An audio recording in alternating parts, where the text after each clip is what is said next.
Guna membantu pemerintah dalam mengatasi sampah di rumah, Satgas Peduli Kelola Sampah mengajak masyarakat Kota Bandung melakukan pemilahan sampah dengan metode Kang Empos, karung, ember, dan kompos. Metode ini tak harus menggunakan lahan luas. Pengolahan sampah organik tersebut dapat menjadi media tanam. Yang ada di lingkungan kita. Berbagai permasalahan sampah di wilayah Bandung Raya masih saja selalu terjadi. Bahkan tumpukan sampah sering terjadi hingga tidak tertampung di setiap tempat pembuangan sampah. Mencegah hal itu terjadi, Satgas Peduli Kelola Sampah mengajak masyarakat mengelola sampah dapur dengan metode Kang Empos, karung, ember, dan kompos. Sampah-sampah organik atau sisa dapur dapat diolah dengan mudah.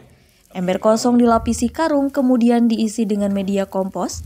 Proses pengolahan tersebut dapat menjadi media tanam.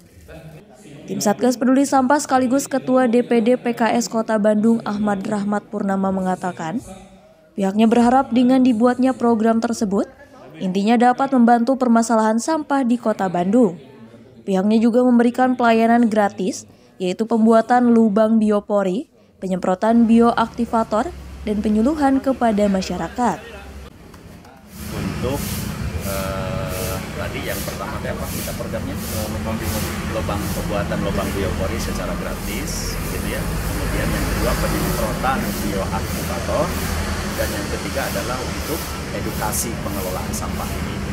Nah, kita akan rekrut mudah-mudahan di 30 DPC, di 30 kecamatan, masing-masing bisa mengirimkan relawannya dan kemudian akan kita latih. Setelah mereka kita latih, ya, maka mereka bisa melakukan kegiatan yang sama di lingkungannya masing-masing. Dan berharap. Selain itu mengajak masyarakat untuk menjalankan kembali program Kang Pisman, kurangi, pisahkan, dan manfaatkan. Diharapkan dapat meminimalisasi sampah yang dibuang ke TPS di 30 kecamatan di Kota Bandung. Dari Bandung, Jawa Barat, Tim Liputan melaporkan.